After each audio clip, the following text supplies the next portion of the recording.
Buildings देखकर कभी सोचा है कि किसने की है ये खूबसूरत प्लानिंग? घर, मॉल, स्टेडियम या एयरपोर्ट, सबके पीछे किसका दिमाग होता है? आज हम बात करेंगे एक ऐसे करियर के बारे में जिसमें होती है क्रिएटिविटी भी और कैलकुलेशन भी। Career as an architect. Architects design करते हैं बिल्डिंग्स, स्पेसेस और एनवायरमेंट्स ऐसे तरीके से कि वो सुंदर भी हो और सेफ भी। उनका काम सिर्फ नक्शा बनाना नहीं होता, बल्कि प्लानिंग, स्ट्रक्चर, मटेरियल और एनवायरमेंट का भी पूरा ध्यान रखना पड़ता है।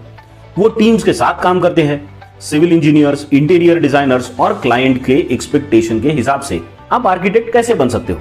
आर्किटेक्ट बनने के लिए सबसे पहले 12th साइंस स्ट्रीम में PCM यानी फिजिक्स, केमिस्ट्री और मैथ्स होना जरूरी है। उसके बाद देना होता है एंट्रेंस एग्जाम। नाटा यानी NATA जो कि national aptitude test in architecture है, ये एक नेशनल लेवल की एंट्रेंस एग्जाम है जिसे आपको देना पड़ेगा।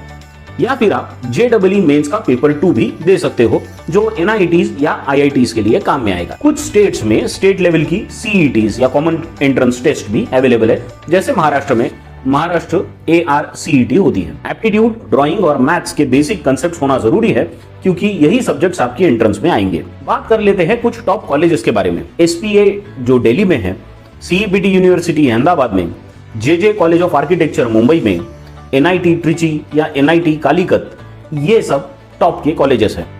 इनके अलावा प्राइवेट कॉलेजेस जैसे मणिपाल, LPU, SRM, इनके बारे में भी आप सोच सकते हो।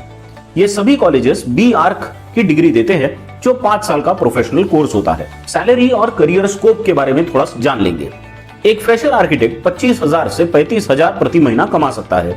एक्सपीरियंस के साथ पैकेज 60,000 to 1 लाख प्रति महीना तक बढ़ सकता है। काम मिलता है आपको प्राइवेट फर्म्स में, गवर्नमेंट की डिपार्टमेंट्स में, रियल एस्टेट की कंपनीज में और फ्रीलांसिंग में भी काफी स्कोप है।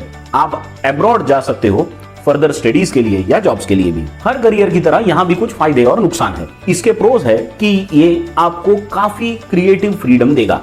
प्रोजेक्ट्स डाइवर्स किस्म के होते हैं तो हर दिन कुछ नया करने को मिलेगा। करियर ग्रोथ काफी अच्छी है, स्पेशली एक्सपीरियंस के साथ बहुत बढ़िया हो जाता है। जो नुकसान है वो है कि डेडलाइंस कभी कभी काफी स्ट्रेसफुल हो सकती है। क्लाइंट्स की डिमांड्स बहुत बार अनप्रेडिक्टेबल हो जाती हैं। रात तक काम करना होता है और ये बहुत एक कॉमन चीज है। लेकिन अगर पैशन हो डिजाइन का और प्लानिंग का तो ये सब मैनेजेबल है। अगर आपको ड्राइंग का शौक है, क्रिएटिव सोच है और प्रॉब्लम सॉल्विंग पसंद है तो आर्किटेक्ट बनना एक स्मार्ट डिसीजन हो सकता है।